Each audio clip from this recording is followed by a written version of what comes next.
샬롬 할렐루야. 마태복음 13장 44절입니다. 천국은 마치 밭에 감추인 보화와 같으니 사람이 이를 발견한 후 숨겨두고 기뻐하며 돌아가서 자기의 소유를 다 팔아 그 밭을 사느니라. 또 천국은 마치 좋은 진주를 구하는 장사와 같으니. 아멘. 마태복음 13장 45절 읽어드렸고, 마태복음 5장 3절.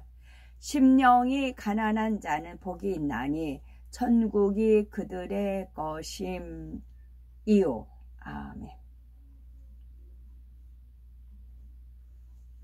제가 여기 말씀드리는 것이 마태복음 13장 13이라는 숫자도 있고, 왜 44절에 17절도 아니고 44절에 천국에 대한 이 말씀이 되어 있는가 잠깐 생각을 했어요. 천국은 마치 밭에 감추인 보화와 같으니 사람이 이를 발견한 후 숨겨두고 기뻐하며 돌아가서 자기의 소유를 다 팔아 그 밭을 사느니라. 제가 24년 24살에 결혼해서 20년 연단을 받아서 44세 때 자유를 얻었어요. 4 더하기 4는 8이에요. 8은 새로운 시작입니다.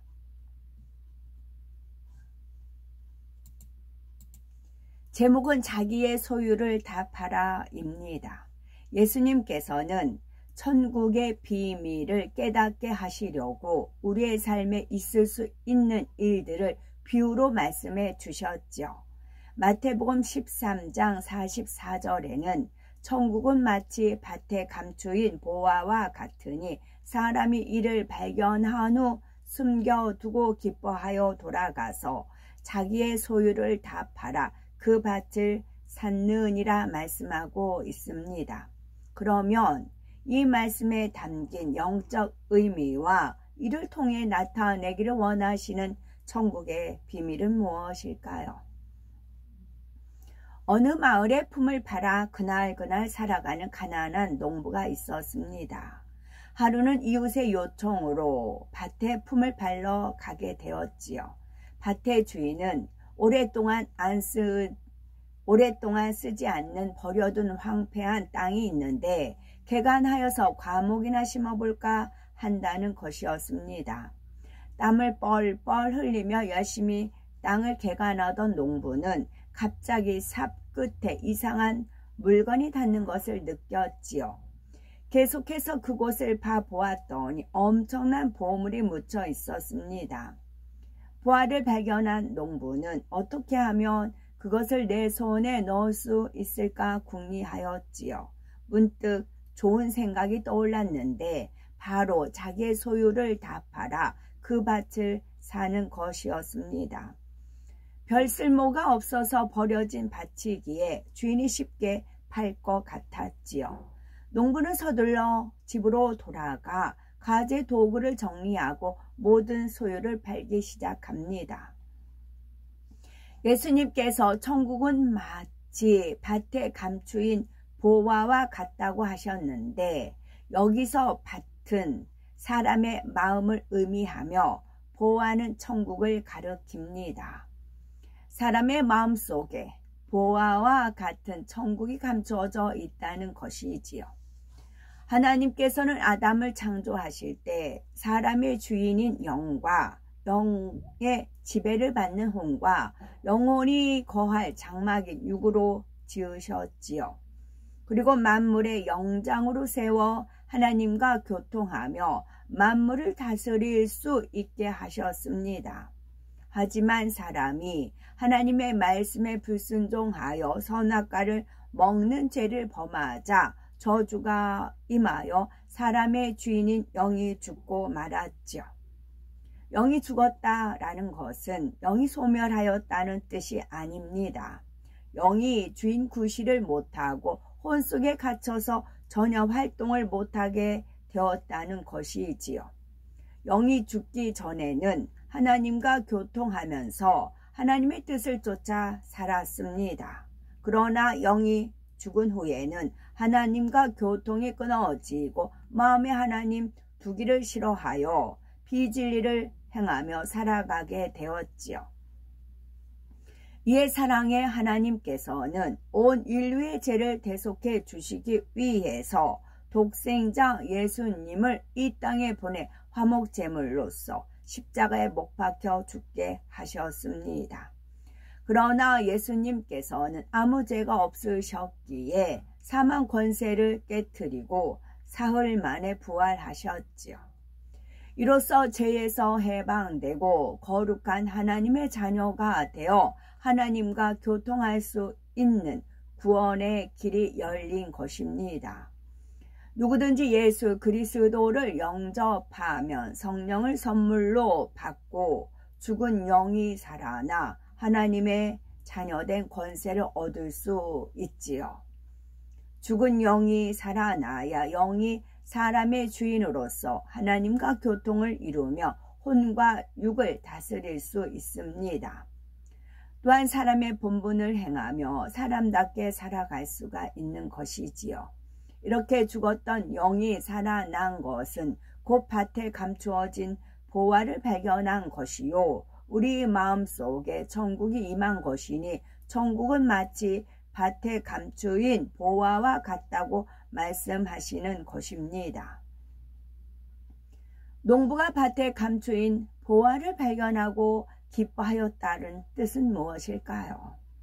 이는 예수 그리스도를 영접하여 성령을 받으면 죽었던 영이 살아나 우리 마음 속에 천국이 있음을 깨닫고 기쁨이 넘친다는 뜻입니다.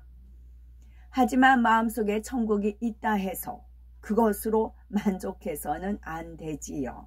죽은 영이 살아난 후에 얼마나 성령으로 영을 낳으며 자신의 마음을 진리로 변화시키느냐에 따라 더 아름다운 천국을 소유할 수가 있기 때문입니다. 다음으로 농부가 보화를 발견한 숨겨두었다는 말씀의 의미는 무엇일까요? 사람의 죽은 영이 살아나 하나님의 뜻대로 살고자 하는 마음은 생겨나지만 아직 능력이 주어지지 않아 행함 있는 믿음을 나타내지 못하고 있는 상태를 말합니다. 농부가 밭에 감추인 보화를 발견했다고 해서 즉시 캐낼 수 있는 상황은 아니죠. 가재 도구를 팔아 돈을 장만해야 그 밭을 살 수가 있습니다. 마찬가지로 우리가 주님을 영접하여 천국과 지옥이 우리가 주님을 영접하여 천국과 지옥이 있음과 어떻게 해야 천국에 가는지도 알아가지만 하나님 말씀을 듣는 즉시 행함이 따르지는 못합니다. 우리 마음 안에 있는 모든 비진리의 마음을 바라버리고 진리의 마음을 소유하기 위해서 죄를 버리는 만큼 감추어진 보화를 캐내어 천국의 기쁨을 체험할 수 있습니다. 우리가 말씀대로 살 수 있는 능력을 받기 위해서는 열심히 하나님을 의뢰하고 기도하는 사람이 되어 진리대로 행해야 하지요. 성령의 음성을 듣고 인도받아 오직 하나님의 뜻대로 순종해야 하는 것입니다. 농부가 자기의 소유를 다 팔아 그 밭을 샀다라는 데는 또 무슨 뜻이 있을까요? 죽은 영이 살아나 주인 역할을 하려면 비진리의 혼을 다 깨뜨려야 한다는 것입니다. 곧 죽었던 영이 살아나 마음의 천국이 있음을 깨달았으면 사단의 주관을 받던 비진리의 생각을 모두 깨뜨리고 믿음으로 천국을 소유해야 한다는 것입니다. 호두 속에 알맹이를 먹고 싶어요. 그러면 호두를 깨뜨려야 돼요. 혼을 깨뜨려야 돼요. 그래야 그 속에 호두를 먹습니다. 예수 그리스도를 영접하여 천국을 소유하려면 주인된 영이 마음을 지배할 수 있도록 해야 합니다. 혼이 깨어지고 영이 살아나는 만큼 마음속에 천국이 임하는 것이요, 영혼이 잘 되어 위로부터 하나님의 말씀대로 살 수 있는 능력이 임하는 것입니다. 그러면 자기의 소유를 다 팔아 천국을 소유하려면 어떻게 해야 할까요? 그것은 육체의 일과 육신의 일을 버려야 합니다. 자기의 소유를 판다는 것은 하나님의 뜻을 거스리는 혼을 깨트리는 작업이요, 하나님 말씀에 합당치 못한 육체의 일과 육신의 일, 하나님보다 더 사랑했던 모든 것을 버려나간다는 뜻입니다. 여기서 자기 소유를 다 팔아 에서 육체의 일과 육신의 일을 버려야 합니다. 이 말씀에 굉장히 저는 희망을 가졌었어요. 그래서 44절에 있다 그 표현을 쓴 그걸 말씀드린 연유가 여기서 또 나오는데요. 저는 제 결혼 생활에서 제 소유가 없었어요. 다 상대편 뭐든지 다 제 소유가 하나도 없었어요. 오로지 주방 하나, 음식 만들고 하는 것만 제 소관이지 그거는 타치를 안 합니다. 나머지는 다 본인 손에 의해서 이루어져야 돼요. 제 소유가 하나도 없었어요. 그런데 천국은 소유하고 싶어요. 천국은 침노하고 싶어요. 근데 자기 소유를 다 팔아야 된대요. 근데 저는 소유가 없어요.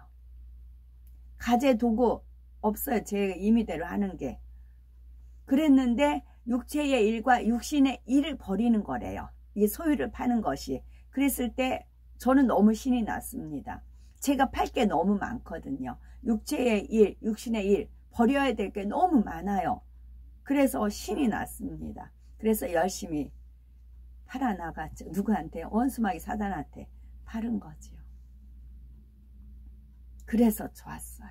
이 말씀이 힘이 있었고, 그러다 보니 드디어 20년 딱 44세 때 천국이 소유가, 참 천국이 소유가 됐었죠. 전에는 천국을 내 마음에 있어도 웅크리고 이게 표현하면 안 됐어. 웃어도 너 왜 재수없게 웃어? 그렇게 나왔어요. 너 뭐가 기분 좋아? 그런 식으로 트집을 잡았어요. 그러니까 감춰야 되고, 그러니까 교회 가면 하나님 앞에 기도하고, 그리고 성전 바깥을 나가기가 싫었어요.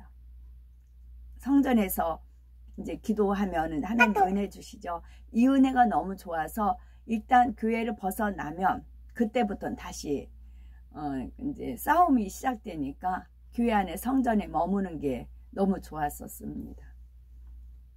그래서 어딜 가든지 제가 이제 준비기도 하잖아요. 무슨 기도하면 그때 하나님과의 만남 그걸 떠올려 주세요. 네가 얼마나 성전 나가기를 싫어하였느냐. 그러면 부딪혀야 되니까. 얼마나 내 곁에 있기를 원했느냐.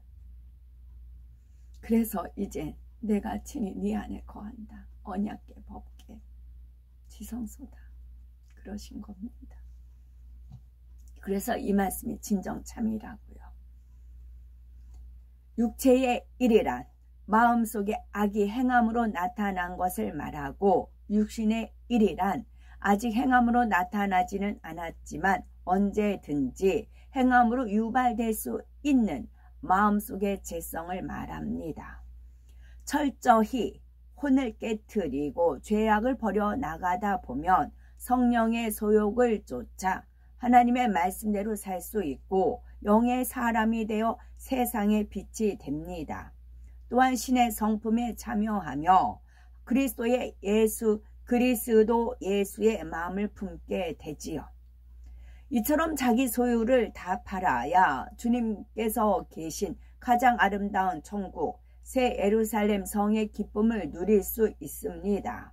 우리가 어떤 물건을 소유하려면 값을 주고 사야 하듯이 천국이 담긴 밭을 살려면 천국의 주인이신 하나님께 그 대가를 치러야 합니다. 하나님 앞에 신령과 진정으로 예배 드리고 시간과 물질을 들여 헌신하며 자신의 소유를 드릴 때 비로소 천국을 얻을 수가 있는 것입니다. 그러므로 예수님께서는 심령이 가난한 자는 복이 있나니 천국이 저희 것이며 말씀하셨지요. 심령이 가난하다라는 것은 악을 버리고 마음을 비웠다는 것입니다. 자기 마음의 소유를 다 팔았다는 것이며 이럴 때 부활을 캐내어 천국을 소유하게 되지요. 누구든지 예수 그리스도를 영접하여 성령을 선물로 받으면 죽은 영이 살아나 천국의 기쁨을 체험할 수 있습니다. 혹여 천국을 소유하는 데 방해되고 하나님의 말씀대로 순종하는 데 걸림돌이 되는 것이 있다면 신속히 뽑아버리고 가장 아름다운 천국을 소유하시기 바랍니다. 생명의 씨란